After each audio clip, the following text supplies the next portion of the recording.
गुलिस्तान जौहर थाने में एसएचओ की बार बार तब्दीलियां। जौहर थाने की हदूद में डकैत सरगर्म हो गए। एक और शहरी अयास की जान ले ली गई। अहले खाना गुलिस्तान जौहर थाने के बाहर एहतजाज करेंगे। मकतूल अयास के दोस्त ने बताया, पुलिस मोबाइल सामने रोड से गुजर गई और डकैत लूट मार करते रहे। मिलेंगे हमारी नुमाइंदा अनुषा जाफरी से। अनुषा, अपडेट कीजिएगा। जी बिल्कुल, देखिए गुलिस्तान जौहर थाने की हदूद में डकैत सरगर्म होते हुए नजर आ रहे हैं। एक और नौजवान की जान ले ली है डकैती मज़ामत पर। कहा यह जा रहा है कि मज़ामत मकतूल ने नहीं की थी। मकतूल अपने दोस्त के साथ जो है वो चाय के होटल पर बैठा हुआ था। 4 से 5 मुसल्लह मुलजिमान होटल पर आए हैं। काउंटर से जो है वो लूटमार की है। कैश काउंटर जो था वहाँ पर जो कैश काउंटर पे बंदा बैठा था उसने शोर शराबा किया है और फिर मुसल्लह मुलजिमान ने गोलियां चलाई हैं, जिसकी जद में ये मकतूल आया है। मकतूल के साथ जो दोस्त का साथ था वो बंदा हमारे साथ मौजूद है, उनसे बात करते हैं। अच्छा, ये बताइएगा कि हम देख रहे हैं कि अफसोसनाक वाक़या हुआ है कि शहर के अंदर जो है जनाजे उठते जा रहे हैं डकैतों की फायरिंग से, लेकिन पुलिस हमें नज़र नहीं आ रही है। क्या कहेंगे, हुआ क्या था असल वाक़या? हुआ यह था, हम लोग होटल पे बैठे हुए थे, चाय पी रहे थे, तो थोड़ी देर के बाद जो है शोर मच गया काउंटर के साइड से कि डकैत हैं। पुलिस की एक मोबाइल सामने से शायद जा रही थी, इसलिए शोर मच रहा था। तो वहाँ से फायर वगैरह हुआ, यानी कि सामने से डकैतों की तरफ से फायर हुआ। हम लोग बैठे हुए, हम समझ नहीं पाए मतलब हुआ क्या है। तो इस दौरान फायर जो है इसके सर पे लगी, गोली लगी, ये गिर गया। तो मैं भी नीचे लेट गया। मैंने कहा शायद ये बचाव के लिए मतलब लेटा होगा। तो मैं जब उठा, खामोशी हो गई। मैं उठा तो उसके बाद इसको देखा, इसके सर के पास खून था तो इसको हिलाया, सीधा किया, बिल्कुल मतलब इसमें जान नहीं थी। आप कह रहे हैं कि डकैत लूटमार कर रहे थे, सामने से पुलिस मोबाइल गुजर रही थी, लेकिन पुलिस ने रुकने की जहमत नहीं की। पुलिस मोबाइल सामने वाली रोड पे थी, तो रुकने की जहमत की पुलिस मोबाइल ने? हमने मतलब उसके बाद हमें नहीं पता क्या हुआ, क्योंकि हम लोग अपने सवाल ये निशान है कि पुलिस की मोबाइल जो है वो सामने वाले रोड से गुजर रही थी। अगर पुलिस थोड़ी एक्टिव हो जाती तो आज ये मकतूल की नमाज़ जनाजा नहीं हो रही होती। मकतूल के मामू मौजूद हैं और ये उनके दोस्त हैं जो वहाँ पर मकतूल के साथ बैठे हुए थे। हम देख रहे हैं कि एक अफसोसनाक वाक़या हुआ है।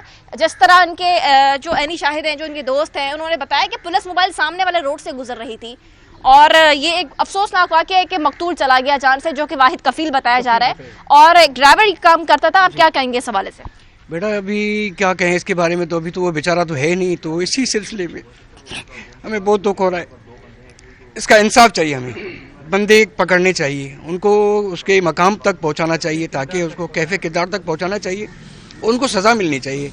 सिंध गवर्नमेंट को एक्शन उठाना चाहिए कि हर आए दिन कोई ना कोई मसला हो रही है, कोई ना कोई मसला हो रहा है, ज़्यादातर गुलिस्तान जौहर के इलाके में। अभी कुछ ही दिन पहले मैं भी बाइक पे जा रहा था तो मेरे सामने भी किसी बंदे को डकैत ने लूटा, लेकिन मारा नहीं, लूट लिया। तो मैं देख रहा था, मैं वहाँ से निकल गया तो अभी ये मेरे साथ वाक़ा हुआ है। आप लोग मीडिया वाले हो, आप सिंध गवर्नमेंट को कर सकते हैं, अथॉरिटी करो, उनसे पूछो, आप उनके हिसाब किताब से करो कि भाई आप लोग क्या कर रहे हो। मकतूल के वालिद का इंतकाल कब हुआ? 2018 में हुआ है। वाहिद कमाने वाला था? वाहिद कमाने, बड़ा भाई अपना शुगर पेशेंट है, डायलिसिस पेशेंट है। वालदा शुगर पेशेंट है, BP पेशेंट है। नमाज़ जनाजा कहाँ पर अदा की जाएगी? ये अपना गुलिस्तान जौहर के थाने के सामने होगी। इमाम कौन सी? गुलिस्तान जौहर का थाना है, वहाँ पे नमाज़ जनाजा इमाम बारगाह में हो रही है और तस्लीम का होगी? नहीं, तफसीम होगी अपना वादी हुसैन में जो है ना, और जो नमाज जनाजा वहाँ थाने के सामने पढ़ाएंगे, एहतजाज भी करेंगे। मकतूल जो है वो उसकी नमाज जनाजा गुलिस्तान जौहर सामने एहतजाजन पढ़ाई जाएगी। और ये अफसोसनाक वाक़या है, गुलिस्तान जौहर में आए दिन SHOs तब्दील हो रहे हैं और गुलिस्तान जौहर थाने की हदूद में नए आने वाले SHO की कारकर्दगी सवालिया निशान बन गई है कि उनके आते ही जो है वो फिर से जो है वो लूटमार की वारदातों में इजाफा हो रहा है। जिस तरह इनके मामू से हमारी बात हुई कि 4 से 5 मुसल्लह मुलजिमान आए, सामने से पुलिस मोबाइल गुजर रही थी, पुलिस ख्वाब खरगोश के मजे ले रही है, लोग मरते जा रहे हैं, लेकिन जो आला अफसरान है थाने के अंदर बैठे हुए, उनकी कानों पर जो नहीं रेंग रही है। ये एक सवालिया निशान है कि एक मकतूल जो कि गैर शादीशुदा था, अपने घर वालों का वाहिद कफील था, कमाने वाला था, वालदा शुगर पेशेंट है, जो बड़ा भाई है वो डायलिसिस का मरीज है। ये एक सवालिया निशान है डिस्ट्रिक्ट ईस्ट की पुलिस की कारकर्दगी के ऊपर के आए रोज SHOs तब्दील कर देते हैं।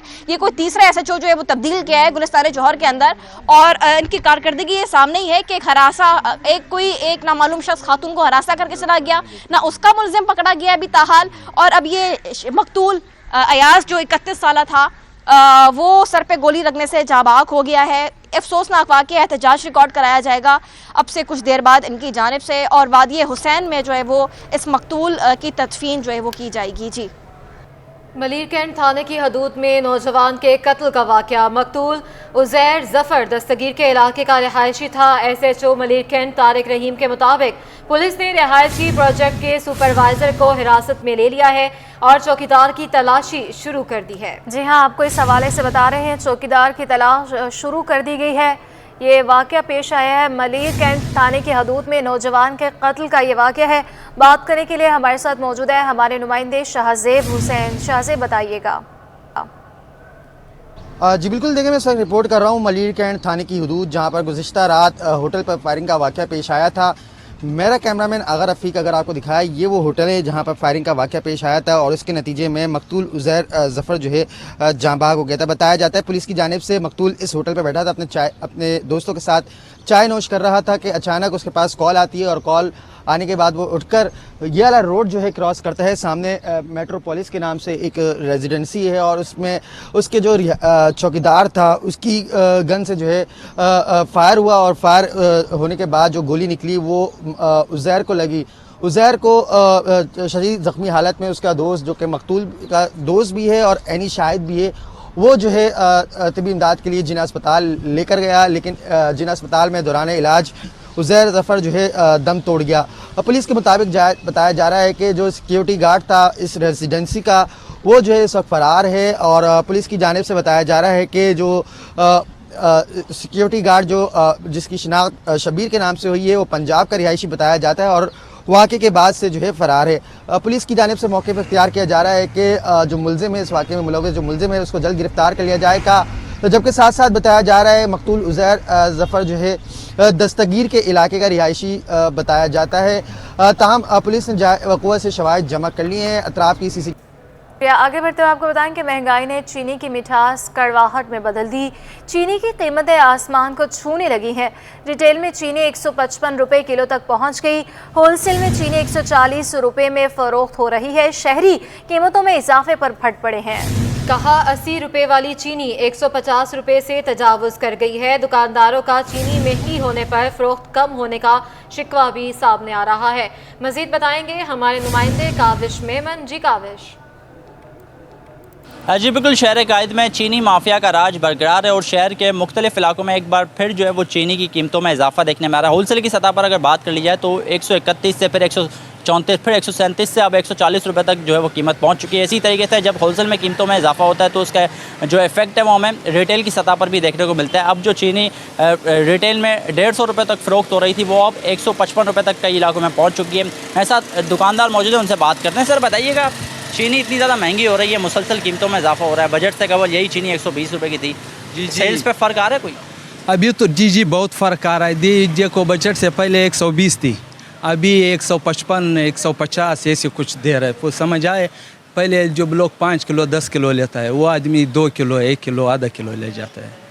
समझ आए, पर कीमत में भी बहुत बढ़ गया, लेकिन ये जो लोग कितना चीज़ लेता था कम कर दिए। जो किलो लेता था वो पाव में आ गया, जो पाव में आता यकीन किए जी वो चटांग में आ गया। चटांग दाल हम जिंदगी भर नहीं देखे, दाल चटांग दाल। आज तो एक लेडीज सुबह सुबह आया हमारे पास, यकीन करो आधा पाव चावल ले गया, आधा पाव चावल ले गया। पहले तो सैंपल का आधा पाव ऐसे देता था चेक करने के लिए, अभी तो एक चटांग भी ऐसे नहीं दे सकता, क्योंकि आधा पाव जो आजकल है 40 रुपये का आधा पाव है, 50 रुपये का। जी बिल्कुल, देखें जो दुकानदार है उनका ये मौक़िफ़ है कि चीनी की कीमतों में जिस तरीके से इजाफा हुआ है हालिया दिनों में, तो यही वजह है कि मार्केट में अब जो ख़रीदार थे वो महदूद पैमाने पर ख़रीदारी कर रहे हैं, क्योंकि महंगाई इस कदर ज़्यादा हो चुकी है कि दीगर अजनास की बात कर ली जाए तो उनकी कीमतें भी आसमान से बातें कर रही है और चीनी जो सस्ती थी अब वो भी महंगी हो चुकी है, जिसकी वजह से शहरियों की क़ुव्वत ख़रीद शदीद तौर पर मुतासिर हुई है। जी, अब बात करें मौसम की, तो कराची में मानसून का दूसरा स्पेल जुम्मे और हफ्ते को असर दिखाएगा। महकमे मौसमियात ने कराची में दरमियानी दर्जे की बारिश की पेश गोई कर दी। डायरेक्टर मेट ज़ुबैर अहमद सिद्दीकी का कहना है कि कराची के मुज़ाफ़ाती इलाकों में कहीं कहीं कल हल्की बारिश हो सकती है। मज़ीद जानने के लिए बात करेंगे, राबेल अशरफ हमारे साथ मौजूद हैं। राबेल, आगाह कीजिएगा, क्या कहना है महकमा मौसमियात का? जी बिल्कुल, डीवी मेरठ जुबैर अहमद सिद्दीकी का कहना है कि मानसून का मौजूदा स्पेल आज शाम से सिंध के जनूबी और मशरकी हिस्सों में दाखिल होगा। थलपार के गदीन और उमरकोट में बारिश आज से जो है वो शुरू हो जाएगी, ताहम कल से कराची में स्पेल अपना असर दिखाना शुरू करेगा। इसी तरह कराची के मज़ाफ़ाती इलाकों में कहीं कहीं जो है कल जो है हल्की बारिश हो सकती है, जबकि जुम्मे और हफ्ते को कराची में मानसून का स्पेल अपना बाकायदा जो है वो असर दिखाएगा। जुम्मे और हफ्ते को कराची में दरमियानी दर्जे की जो है वो बारिश की पेशगोई कर रखी है महकमा मौसमियात ने। साथ ही साथ बारिश के बाद जो है उनका कहना है कि मौसम जो है काफी खुशगवार हो जाएगा। अलबत्ता शहर कायद में तेज बारिश का जो है फिर वक्त कोई इम्कान नहीं बताया गया है महकमा मौसमियात की जानिब से। जी ठीक है, बहुत शुक्रिया अपडेट करने के लिए। कराची की अहम तरीन शाहराह आई चंडीगढ़ रोड खस्ता हाली का शिकार है। जगह जगह गड्ढे पड़ने के बायस ट्रैफिक की रवानी भी मुतासर हो गई है। सिर्फ यही नहीं, सड़क के दरमियान खुले मेन हॉल मौत के कुएं का मंजर पेश कर रहे हैं। शहरियों ने मुतल्लिका इदारों से सड़क की टूट फूट का नोटिस लेने का भी मुतालबा किया है। मज़ीद जानते हैं हमारी नुमाइंदा सबा परवेज से।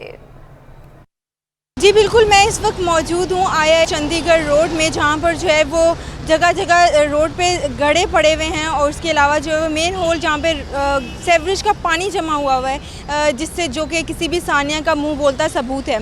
इसके अलावा मेरे कैमरामैन अगर आपको दिखा सकें तो मेरे अकब में जो है वो इस वक्त सेवरेज का पानी और फिर गड्ढे पड़े हुए हैं, जिसमें जो है वो गंदगी जो है वो और मच्छर पैदा होता है, माहौलियाती आलूदगी पैदा होती है, मुख्तलिफ बीमारियां जन्म लेती हैं। इसके अलावा आपको दिखाते जाएं कि यहाँ पर जो है वो मुख्तलिफ सरकारी जो है वो सरकारी दफातर भी हैं। सरकारी दफातर में जो है वो बैंक, सिटी स्टेशंस और मीडिया के दफातर, नीचे सरकारी प्राइवेट सब दफातर यहाँ पे मौजूद हैं, जिस वजह से शहरियों को जो है शदीद मुश्किलात का सामना करना पड़ता है। इसके अलावा जो है वो सुबह के औकात में और शाम के औकात में जो है वो शहरियों को शदीद ट्रैफिक से जो है वो निमटना पड़ता है, क्योंकि सुबह के औकात में जो है वो शहरियों को दफातर जाना होता है, जिस वजह से जो है वो ट्रैफिक जो है जाम हो जाता है। उसके अलावा शाम के औकात में ये जो होता है यही सिलसिला जारी होता है। इसके अलावा शहरियों से जाना कि उन्होंने कहा कि ये यहाँ पर तामीराती काम शुरू हुआ था, लेकिन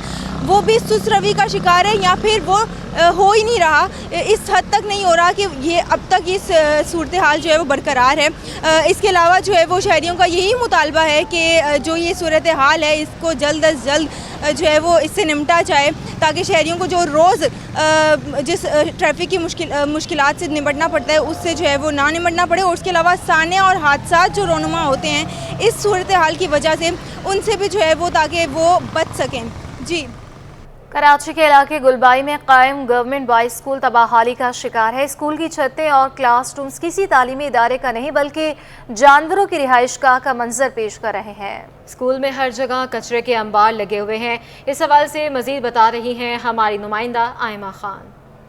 हाँ जी बिल्कुल, शहर कायद में सरकारी इदारों की बात करें, सरकारी स्कूलों की बात करें तो सरकारी स्कूलों की जो हालत है वो इंतहाई अबतर है। इस वक्त भी हम आपको रिपोर्ट कर रहे हैं एक सरकारी स्कूल से, जबकि अगर मेरे कैमरामैन इमरान आपको दिखाएं कि इस स्कूल की हालत जो है वो इंतहाई खस्ता हाली का शिकार है। छतें जो है वो टूटी हुई हैं, साथ ही साथ जो इसके क्लासरूम्स हैं, इसके क्लासरूम्स अगर मेरे कैमरामैन आपको दिखाएँ तो इसके जो क्लासरूम्स की हालत जो है वो ऐसा लगता है कि यहाँ पर इंसान नहीं, यहाँ पर बल्कि जानवरों का बसेरा है। साथ ही साथ जो खिड़कियां दरवाजे हैं वो भी टूट फूट का शिकार हैं। ऐसा लग ही नहीं रहा यहाँ इस स्कूल को देख के कि यहाँ पे जो है वो कोई तालीम का निज़ाम है, बल्कि ऐसा लग रहा है कि यहाँ पे जानवरों का कोई बसेरा है।